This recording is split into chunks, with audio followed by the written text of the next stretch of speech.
Hello every one, ഇന്ന് നമ്മൾ discuss ചെയ്യാൻ പോകുന്നത് അമേരിക്കൻ പോയട്രിയിലെ തേർഡ് യൂണിറ്റ് ആയിട്ടുള്ള കോണ്ടെക്സ്റ്റലൈസിങ് അമേരിക്കൻ പോയട്രി മോഡേൺ പീരീഡ് എന്നുള്ള ഏരിയ ആണ്. സോ ഈ ഒരു ഏരിയയിൽ അമേരിക്കൻ പോയട്രിയിലെ മോഡേൺ പീരീഡിനെ കുറിച്ചിട്ടാണ് നമുക്ക് ഡിസ്കസ് ചെയ്യാനുള്ളത്.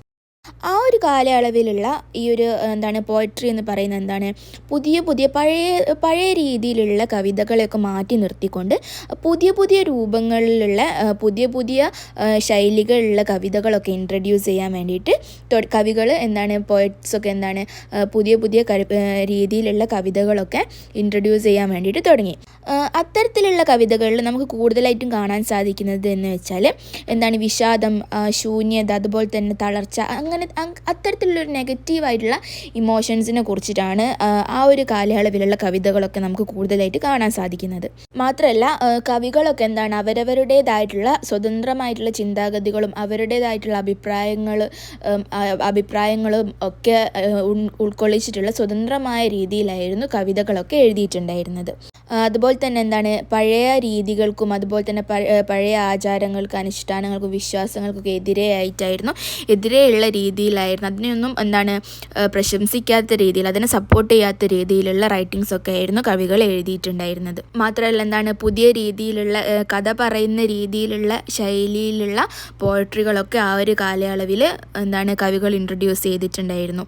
മാത്രമല്ല ഒരു കവിതയിൽ തന്നെ വ്യത്യസ്ത രീതിയിലുള്ള അർത്ഥങ്ങൾ, അതുപോലെ തന്നെ റീഡ് ചെയ്യുന്ന ആളുകൾ എങ്ങനെയാണോ ആ ഒരു കവിതയെ ഇൻ്റർപ്രറ്റ് ചെയ്യുന്നത് ആ ഒരു രീതിയിലാണ് ആ ഒരു കവിതയുടെ തീംസും കാര്യങ്ങളൊക്കെ വരുന്നത്. അത്തരത്തിലുള്ള രീതിയിലുള്ള റൈറ്റിങ്സും കാര്യങ്ങളൊക്കെ ആയിരുന്നു ആ ഒരു കാലയളവിൽ ഉണ്ടായിരുന്നത്.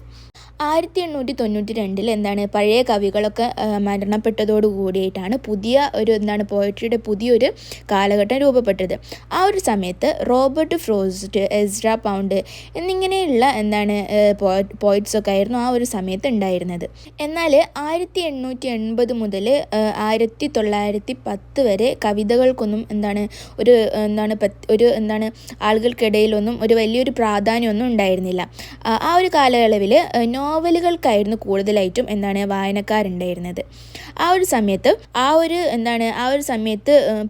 പോയട്രികളെ ഒന്നും സപ്പോർട്ട് ചെയ്യാതെ നോവലുകളൊക്കെ വായിക്കുന്ന രീതിയിലുള്ള ആളുകളായിരുന്നു ഉണ്ടായിരുന്നത്. ആ ഒരു സംഭവത്തിന് എസ്ര പൗണ്ട് വിമർശിച്ചിട്ടുണ്ടായിരുന്നു. സോ അതുകൊണ്ട് തന്നെ ആ ഒരു കാലയളവിൽ ഉണ്ടായിരുന്ന ആധുനിക കവികളൊക്കെ പുതുതായിട്ട് റൈറ്റിങ്സ് ഒക്കെ സ്റ്റാർട്ട് ചെയ്യുന്ന കവികളൊക്കെ അവരുടെ കഴിവ് തെളിയിക്കാൻ വേണ്ടിയിട്ട് ആ ഒരു അമേരിക്കയിൽ നിൽക്കാതെ വിദേശത്തേക്ക് പോവുകയാണ് ഉണ്ടായത്.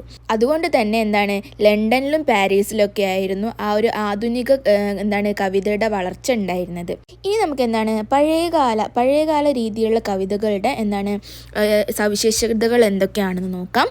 ഇത്തരത്തിലുള്ള കവിതകളൊക്കെ എഡ്വിൻ റോബിൻസൺ ചെറിയ സോണറ്റ് കവികൾ എന്നാണ് വിശേഷിപ്പിച്ചിട്ടുണ്ടായിരുന്നത്. ഇത്തരത്തിലുള്ള കവിതകളൊക്കെ വിക്ടോറിയൻ ശൈലിയായിരുന്നു പിന്തുടർന്നിട്ടുണ്ടായിരുന്നത്. അതിൽ പ്രത്യേകിച്ച് അത്തരത്തിലുള്ള കവിതകളുടെ ഒക്കെ ഒരു ശൈലി എന്ന് പറയുന്നത് പ്രത്യേകിച്ചൊരു ഒരു പുതുമയോ ഭാവനയോ ഇല്ലാത്ത രീതിയിലുള്ള പഴയകാല രീതിയിലുള്ള ശൈലികളിലുള്ള പോയറ്റ്സൊക്കെ ആയിരുന്നു.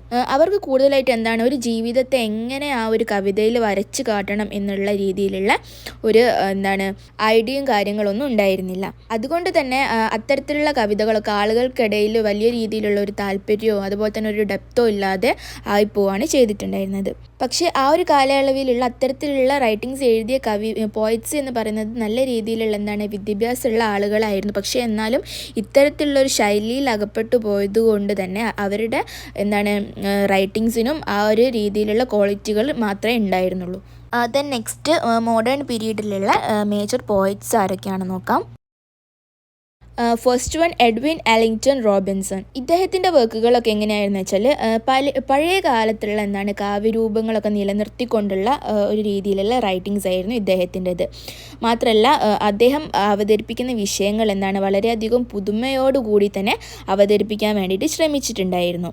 മാത്രമല്ല മനുഷ്യൻ്റെ ഇമോഷൻസും കാര്യങ്ങളൊക്കെ അദ്ദേഹത്തിൻ്റെ കവിതയിലൂടെ വരച്ചു കാട്ടുകയുണ്ടായി. ദെൻ നെക്സ്റ്റ് റോബർട്ട് ഫ്രോസ്റ്റ് ആണ്. ഇദ്ദേഹത്തിൻ്റെ റൈറ്റിങ്സ് റൈറ്റിങ്സിലെ മേജർ തീംസ് എന്ന് പറയുന്നത് എന്താണ് ഗ്രാമം, കർഷകർ, പ്രകൃതി, ഇത്തരത്തിലുള്ള വിഷയങ്ങളാണ് അദ്ദേഹത്തിൻ്റെ മേജർ തീംസ് എന്ന് പറയുന്നത്. മാത്രമല്ല ഇദ്ദേഹത്തിൻ്റെ കവിതയിലുള്ള ലാംഗ്വേജ് എന്ന് പറയുന്നത് വളരെയധികം ലളിതമായിട്ടുള്ള ഭാഷയായിരുന്നു. പക്ഷേ ഈ ഇത്തരത്തിൽ ലളിതമായിട്ടുള്ള ഭാഷയാണെങ്കിലും കൂടെ വളരെയധികം ഡെപ്തിലുള്ള മീനിങ്ങും കാര്യങ്ങളൊക്കെ ആയിരിക്കും ഇദ്ദേഹത്തിൻ്റെ റൈറ്റിങ്ങിൽ ഉണ്ടായിരുന്നത്. അദ്ദേഹത്തിൻ്റെ റൈറ്റിങ്ങിൽ ചിന്തകൾ വളരെയധികം കുറച്ച് സിമ്പിളായിട്ടുള്ള വരികളും കാര്യങ്ങളൊക്കെ ആണെങ്കിലും കൂടെ ഒരുപാട് ചിന്തിക്കാനുള്ള ഡെപ്തുള്ള കണ്ടൻറ്റുകൾ ഉണ്ടായിരുന്നു. Then next Carl Sandburg. ഇദ്ദേഹം എന്താണെന്ന് വെച്ചാൽ ഈ നഗരത്തിൽ ജീവിക്കുന്ന തൊഴിലാളികളുടെ ജീവിതത്തെ ആസ്പദമാക്കിയിട്ടാണ് ഇദ്ദേഹത്തിൻ്റെ റൈറ്റിങ്സൊക്കെ അദ്ദേഹം എഴുതിയിട്ടുണ്ടായിരുന്നത്. വിച്ച്മാൻ പോലെയുള്ള വ്യക്തമില്ലാത്ത കവിതാ രീതിയായിരുന്നു ഇദ്ദേഹത്തിൻ്റെത്. ഇദ്ദേഹത്തിൻ്റെ ചിക്കാഗോ എന്നുള്ള ഒരു കവിത നഗരത്തെ കുറിച്ചിട്ടാണ്, നഗരത്തിൻ്റെ കാപട്യങ്ങളെ കുറിച്ചിട്ടും അത്തരത്തിലുള്ള കാര്യങ്ങളെ കുറിച്ചിട്ടൊക്കെയാണ് ഈ ഒരു കവിത വരച്ചു കാട്ടുന്നത്. ദെൻ നെക്സ്റ്റ് വെലസ് സ്റ്റീവൻ ആണ്. ഇദ്ദേഹം കൂടുതലായിട്ട് ഇമാജിനേഷനും അതുപോലെ തന്നെ യാഥാർത്ഥ്യവും തമ്മിലുള്ള ബന്ധത്തെ അന്വേഷിക്കുന്ന രീതിയിലാണ് ഇദ്ദേഹത്തിൻ്റെ റൈറ്റിങ്സ് ഒക്കെ ഉണ്ടായിരുന്നത്. മാത്രമല്ല ലോകം എങ്ങനെയാണ് നമ്മളെ കാണുന്നത് എന്ന രീതിയിലുള്ള ചിന്തകൾ, അതുപോലെ തന്നെ ആഴമുള്ള കവിതകളൊക്കെ ആയിരുന്നു അദ്ദേഹത്തിൻ്റെത്. Then next William Carlos Williams. ഇദ്ദേഹത്തിൻ്റെ ശൈലി എന്ന് പറഞ്ഞാൽ ഇമേജസും ശൈലി ഉപയോഗിച്ചാണ് അദ്ദേഹത്തിൻ്റെ റൈറ്റിങ്സ് ഒക്കെ ഉണ്ടായിരുന്നത്. ഇദ്ദേഹത്തിൻ്റെ തീംസ് എന്ന് പറയുന്നത് ശരീരം, അതുപോലെ തന്നെ നഗരം എന്നിങ്ങനെയുള്ള കാര്യങ്ങളെ കുറിച്ചിട്ടാണ് അദ്ദേഹത്തിൻ്റെ റൈറ്റിങ്സ് ഒക്കെ ഉണ്ടായിരുന്നത്.